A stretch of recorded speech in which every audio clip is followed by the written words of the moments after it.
ഇലയട ഉണ്ടാക്കിയാലോ. അപ്പോൾ അതിന് വേണ്ടിയിട്ട് ഞാൻ ഇവിടെ അരിപ്പൊടി എടുക്കണം. ഇതിപ്പോൾ അപ്പം, ഇടിയപ്പം, പത്തിരി ആ ഒരു പൊടിയാണ് കേട്ടോ. ഞാനിപ്പോൾ ഒരു 3 കപ്പ് അളവിലാണ് അരിപ്പൊടി എടുത്തിരിക്കുന്നത്. ഇതിലേക്ക് ആവശ്യത്തിന് ഉപ്പിട്ട് കൊടുക്കാം. ആദ്യം നന്നായിട്ടൊന്ന് മിക്സ് ചെയ്ത് കൊടുക്കാം. ഇനി ഇതിലേക്ക് നമുക്ക് നല്ല തിളച്ച് വെള്ളമാണ് ഒഴിച്ചു കൊടുക്കേണ്ടത്. അല്ലെങ്കിൽ വെള്ളം നന്നായിട്ട് തിളപ്പിച്ചതിന് ശേഷം അതിലേക്ക് അരിപ്പൊടി ഇട്ട് കൊടുത്താലും മതി കേട്ടോ. വെള്ളം കുറേശ്ശെ ഒഴിച്ച് നമുക്ക് നന്നായിട്ട് മിക്സ് ചെയ്ത് കൊടുക്കാം.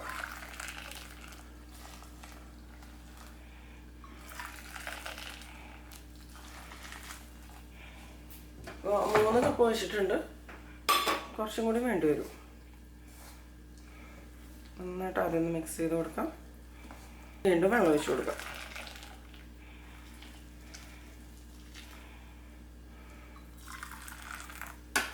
അപ്പോൾ അടയ്ക്ക് വേണ്ടിയിട്ടാവുമ്പോൾ അത്യാവശ്യം ഒന്ന് നല്ല സോഫ്റ്റായിട്ട് കുറച്ച് ലൂസായിട്ടുള്ള മാവാണല്ലോ വേണ്ടത്. എല്ലാവരുടെയും നന്നായിട്ട് വെള്ളമാവട്ടെ. മൊത്തത്തിൽ 5 കപ്പ് വെള്ളമാണ് ഞാൻ ഒഴിക്കുന്നത് കേട്ടോ. അപ്പോൾ നമ്മൾ എടുക്കണ അരിപ്പൊടിക്കനുസരിച്ചൊക്കെ വെള്ളത്തിൻ്റെ അളവിൽ വ്യത്യാസം ഉണ്ടാവും. എനിക്കിപ്പോൾ ഈ ഒരു വെള്ളം തന്നെ മതിയാവും. പിന്നെ വശങ്ങളിലൊക്കെ പൊടി നന്നായിട്ട് മിക്സ് ചെയ്ത് കൊടുക്കും. നല്ല തിളച്ച് വെള്ളം ഒഴിക്കണം. അത് നിർബന്ധമാണ്. എന്നാലാണ് അട നല്ല സോഫ്റ്റായിട്ട് വരുള്ളൂ. ഇത് മതി. ഈ ഒരു രീതിയിൽ നല്ല സോഫ്റ്റായിട്ട് ഇരിക്കണം. നന്നായിട്ടൊന്ന് തണുത്ത് വരട്ടെ. ഇനി നമുക്കിതിന് വേണ്ടിയിട്ട് ആവശ്യം നാളികേരം ചെരുക്കിയതാണ്.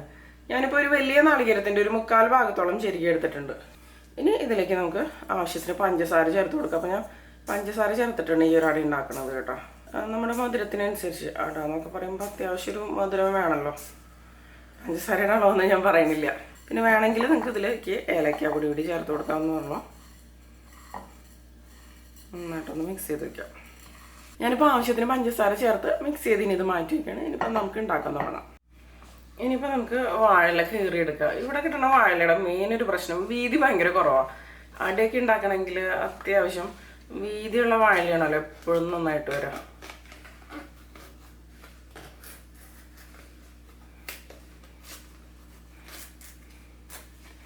ഇതിപ്പോൾ ഉള്ളതിൽ കുറച്ച് വീതിയുള്ളതാണ്. അതേ കണ്ടോ, വാഴയിലൊക്കെ ഇതുപോലെ കട്ട് ചെയ്തെടുത്തിട്ടുണ്ട്. ഇനി നമുക്ക് ഉണ്ടാക്കാൻ തുടങ്ങാം. നമ്മൾ കുഴച്ച് ഈ ഒരു മാവുണ്ടല്ലോ, ഇതിൽ നിന്ന് കുറച്ചെടുക്കാം. അത്യാവശ്യം ചൂടുണ്ട്. ചൂടാറിയിട്ട് ആറിയതിന് ശേഷം ചെയ്യണതായിരിക്കും ഒന്നുകൂടി നന്നായിട്ട് വരാം. ഇതിപ്പോൾ കണ്ടില്ലേ, നല്ല സോഫ്റ്റാണ്. പിന്നെ അട എന്നൊക്കെ പറയുമ്പോൾ നല്ല തിന്നായിട്ട് ഉണ്ടാക്കുമ്പോഴായിരിക്കും നല്ല ടേസ്റ്റ് ആയിട്ട് വരാം. പിന്നെ ഒരു പാത്രത്തിൽ കുറച്ച് വെള്ളം എടുക്കുക. ഇങ്ങനെ കൈ തൊട്ടാൽ, അതായത് ഇങ്ങനെ തൊട്ടെടുക്കാൻ വേണ്ടിയിട്ടാണ്, തിന്നാക്കി കൊടുക്കാൻ വേണ്ടിയിട്ടാണ്. എന്നിട്ട് ഇതുപോലെ ഇങ്ങോട്ട് പരത്തിയെടുക്കുക. മാക്സിമം ഇപ്പോൾ എത്ര തിന്നാക്കി പരത്തിയെടുക്കാൻ പറ്റും അത്ര തിന്നാക്കി തന്നെ പരത്തിയെടുക്കാം.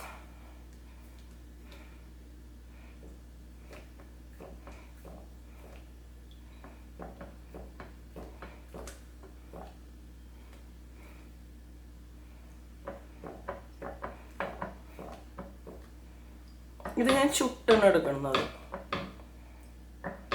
അപ്പോൾ അതിനൊരു പ്രത്യേക ഫ്ലേവർ തന്നെയാണ്. പല ടൈപ്പ് അടകൾ ഞാൻ ഉണ്ടാക്കിയിട്ടുണ്ട് മുന്നേ, പക്ഷെ എൻ്റെ ഏറ്റവും ഫേവറേറ്റ് ഈ ഒരു അട തന്നെയാണ്.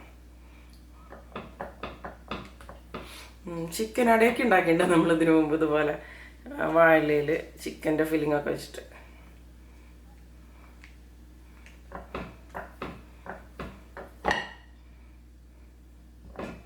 ഇവിടെ നിന്ന് വേണമെങ്കിൽ ഒന്നും കൂടിയും തിന്നാക്കി കൊണ്ടുവരാം.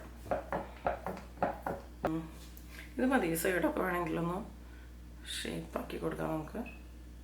ചിലർ പറയുന്നിട്ടുണ്ട് അവർക്ക് കട്ടിയുള്ള അടയാണ് ഇഷ്ടമെന്ന്. അതായത് തിന്നായിട്ടുള്ള അടയാകുമ്പോൾ നമുക്ക് എത്ര കഴിച്ചാലും നമുക്ക് എന്താ പറയുക മതിയാവില്ല. കട്ടിയുള്ളതാകുമ്പോൾ 1-2 ആക്കിയാകുമ്പോൾ മതിയാവുന്നുള്ള രീതിയിൽ, അല്ലെങ്കിൽ ഒരുപാട് ഉണ്ടാക്കേണ്ടി വരുന്നു അങ്ങനെ പറയുന്നിട്ടുണ്ട് പൊതുവെ അല്ലേ. ഇനി ഇതിൻ്റെ ഉള്ളിൽ ഫില്ലിങ് വെച്ച് കൊടുക്കാം. ഒരു ഭാഗത്ത് ഇതുപോലെ നാളികേരത്തിൻ്റെ ഫില്ലിങ് വെച്ച് കൊടുക്കാം. എന്നിട്ട് ഇങ്ങനെ ഫോൾഡ് ചെയ്തെടുക്കാം. നമുക്ക് കുറച്ച് ഉണ്ടാക്കി കഴിഞ്ഞതിന് ശേഷം ചുട്ടെടുത്ത് തുടങ്ങാം. ഇതൊരു പ്ലേറ്റിലേക്ക് ഇട്ട് കൊടുക്കുക. അടുത്ത വാഴയില എടുക്കുക. ഇതുപോലെ തന്നെ കുറച്ച് മാവ് എടുക്കാം. Same procedure. പിന്നെ നിങ്ങൾക്ക് വേണമെന്നുണ്ടെങ്കിൽ ഈ പൊടി എന്താ പറയുക, വെള്ളം തിളപ്പിച്ചിട്ട് അതിലിട്ടിട്ട് കുറച്ച് സമയം അങ്ങനെ വേണമെങ്കിൽ ഒന്ന് വാട്ടിയെടുക്കാം കേട്ടോ. അപ്പോൾ നന്നായിട്ട് തന്നെ വരും. അവിടെ ശരിക്കും പറഞ്ഞാൽ എനിക്ക് തോന്നുന്നു മലയാളികൾ ഇഷ്ടപ്പെടുന്ന ഒരു ഐറ്റം തന്നെയായിരിക്കും. പക്ഷെ പുറത്തൊക്കെ താമസിക്കണവരാകുമ്പോൾ വാഴ കിട്ടാനുള്ള ബുദ്ധിമുട്ടൊക്കെയാണ് മെയിനായിട്ട് എനിക്ക് തോന്നുന്നു അടയൊക്കെ ഉണ്ടാക്കാത്തതെന്ന് തോന്നുന്നു. ശരിയല്ലേ?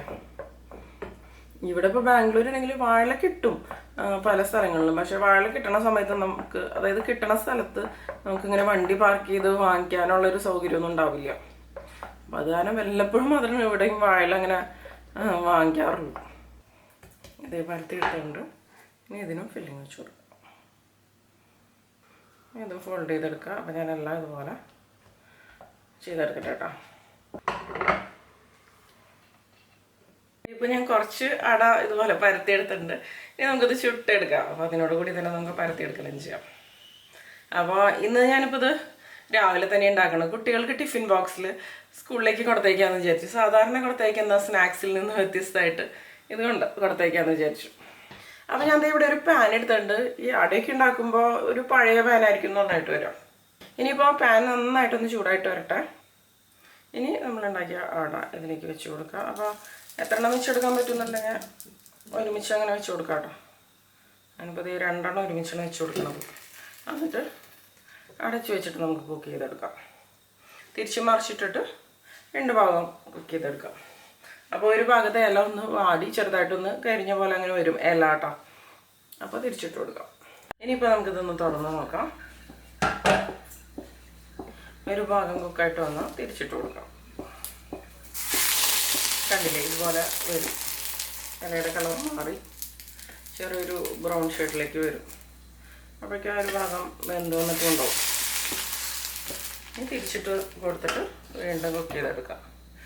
ഒരു മീഡിയം ഫ്ലെയിമിൽ വെച്ചിട്ട് വേവിച്ചെടുത്താൽ മതി. ഇനിയിപ്പോൾ ഇതൊന്ന് നമുക്ക് തുറന്ന് നോക്കാം. ഈ ഒരു ഭാഗം കുക്കായിട്ടുണ്ടാവും. കണ്ടില്ലേ, 2 ഭാഗം കുക്കായുണ്ട്. കണ്ടില്ലേ, ഇതുപോലെ വരും, വിട്ടു വരും അല്ലേ. ഇനി ഇത് നമുക്ക് പ്ലേറ്റിലേക്ക് ഇട്ട് കൊടുക്കാം.